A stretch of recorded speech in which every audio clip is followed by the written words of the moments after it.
دولت اخلی یو انسان هغه دی چې د اواره دی د غل دی د بدمعاش دی د ډاکو دی چلو دومره به وایو خپل مور پلار خپل دوستان خپل رشتہ دار خوبته محفوظي زویم نانا قادیانی چې کله نوجوان شو مرزا غلام احمد قادیانی چې ځواني رااله مرزا غلام احمد قادیانی هغه ډاکو غلام احمد قادیانی هغه بدمعاشو د هغه اوارو د هغه لوپرو چې د خپل مور پلار محفوظ ندی پاتې شوی پر دې خلکو لري کا تاسو وګورئ د قادیانی حالاتو کې لیکي قادیانی خپل پلار ولېګو ولار شه بچي زما پنشن پیسې راوړه 200 روپۍ پنشن وسمرا دغه ورځ کې به 15 روپۍ ماهانه تنخواه وا قادیانی سره ملګری ور سره دی التلاړه د اغه زینې د پلار پنشن وصول کو 200 روپۍ د لاړو یو بل طرف ته چې کله هغه 200 روپۍ ختم کړي بیا شرب نه کور ته نشو راتله بیا سیالکوټ تراغه په 1840 کې په سیالکوټ کې د ملازمت اختیار کو او محترم په دغه وخت کې د ملازمت په دې دوران کې د انګريز افسرانو سره رابطه شروع شو په دې وخت کې محترمو د انګريز د عیسائی پادریانو سره د انګريزانو سره د تفصیلی میټینګونو نشستونه شروع شو انګريزانو د ذهن کې یو خبر اور واچول ول تم ملازمت مکوا تنو کریمه کوا تا ته 15 روپۍ دلته ماهانه ملاويږي تا ته کور به 15 لک روپۍ راځي ته کور تلاړ شدته یو پریزه حواله کا ول طالب موږ د مسلمانانو مذهبي قیادت درکو تا به موږ د مسلمانانو مذهبي قائد جوړو خو ها دومره وکا چې ته قادیان تلاړ شه الته اوسېګا د مسلمانانو کوم نظریه د جهاد متعلق جوړه شوې ده دا نظریه ختمه کا د مسلمانانو ذهنونو کې دا ور واچو چې جهاد منسوخ شوی دی جهاد د هغه زمانه سره تعلق ساتو وس جهاد نشته قادیانی دلته کې ناستو وس قادیانی خو خوب لیدل او چې ماته مذهبي قیادت مذهبي رهنمایي ملاويږي زبم مذهبي لیډر شمه مذهبي قائد بشم د مسلمانانو د قیادت باغ دول به ما سره د الله ماجبه نظام دی دغه وخت کې مرزا غلام احمد قادیانی ملعون باندې مرض راغی مرض پر سر راغی د ماخولیا د طب کتابونو کې لیکلي دي ماخولیا کم مرض دی دا هغه مرض دی چې کله زیات شي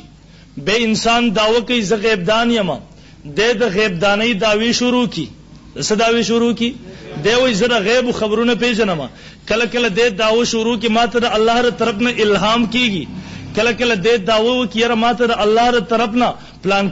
کې وحی راځي او کله کله د داوا شروع کی د داوا کی یره زخ النبی ما کله کله د داوا کی د طب کتابونو لیکل دي یره زخ پرشته ما کله کله د داوا کی یره زخ الله یما د برای راس هغه حد ورسیږي او به یې دقه شوی دا د 1840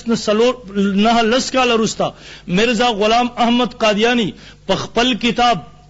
کشتی نوح 47 باندې لیکي مرزا قادیانی زما ظلم نه غواړي زنن دام نشم کوله چې زره مسلمانانو په دغه مهذب مجلس کې ز په دغه مهذب معاشره کې چې ما پټکي والا د سپینه جامه می اغوستره چې زه هغه الفاظ را نقل کما ها نقل کوپر نه باشد د کوپر نقل کول دا کوپر نه زره نقل کوپر نه باشد په بنیاد باندې د مرزا غلام احمد قادیانی ملعون حواله بنقل کم مرزا غلام احمد قادیانی ملعون په خپل دغه بیماری کې د حد ته ورسېرو چې په خپل دغه کتاب کشتی نو 47 کې لیکي دی وای الله رب العزت زما سره هم بستر شو نعوذ بالله الله زما سره سملاستو الله زما سره د خپل رجولیت اظهار وکړو نعوذ بالله زما سره بدکاری وکړه زنا وکړه دا غینه زه حامله شوم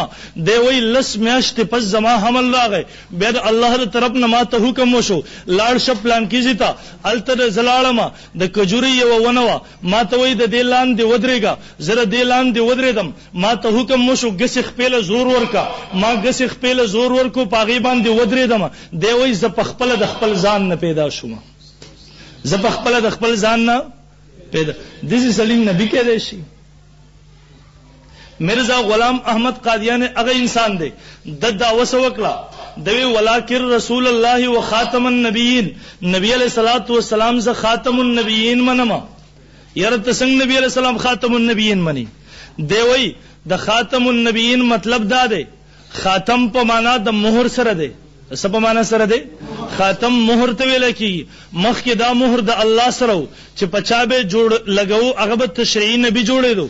وزدا مہر الله رب العزت نبی علیہ السلام لور کړه دی سو کم انسان چې د نبی علیہ السلام اتباع زیات وکي کم انسان چې د محمد رسول الله اطاعت زیات وکي دا انسان په دې سره هغه مہر په نبی علیہ السلام لګي هغه مہر په لګيږي په دې سره د نبی جوړيږي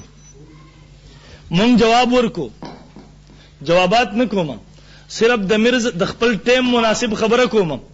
مرزا غلام احمد قادیانی ملعون له زموږ علماء جواب ورکو ول اے ملعونا ته چې کوم دا داوا کې ما د محمد رسول الله اتباع او اطاعت دومره زیات وکړو چې راغې د وجنه ماته نبوت ملاو شو ول اے ملعونا مونږ یو تپوس کو ابو بکر صدیق رضی الله تعالی د نبی علیہ الصلوۃ والسلام اتباع زیات کړی و کده قادیان ملعون مرزا غلام احمد قادیانی زیات کړی و زموږ علماء د قادیانی د ملعون امت نه تپوس کو د قادیانی د ملعون منونکو نه تپوس کو ول عمر فاروق رضی الله تعالی د نبی علیہ السلام اتباع او اطاعت زیاته کړی و کده قادیان یو مردار د قادیان یو مرتد ملعون انسان قادیانی زیاته کړی و ابو بکر عثماني غنی رضی الله تعالی علی رضی الله تعالی یاد نبی علیہ الصلوۃ والسلام صحابه زیاته کړی و ک قادیانی زیاته کړی و ک خبره په اتباع باندې ملاویږي ک نبوت په اطاعت باندې ملاویږي بیا سوجره چې ابو بکر ته دغه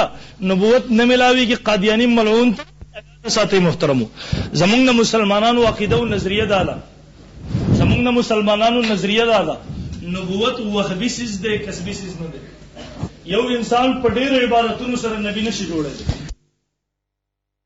دی باندې باندې خپکیږي محترمو زې په زې ما د صحابو د منکرینو ما د صحابو د دشمنانو کله تعقب وکړو ما وی کله صحابو دشمن امین الله کو نړی دی بیا دا غي تعقب زما پرز دی امین الله خپل کتاب الدین الخالص کې ولیکل ام المؤمنین عائشه صدیقه رضی الله عنها بے وقوفه امین الله کو نړی خپل تقریر کې وای عمر فاروق رضی الله عنه 50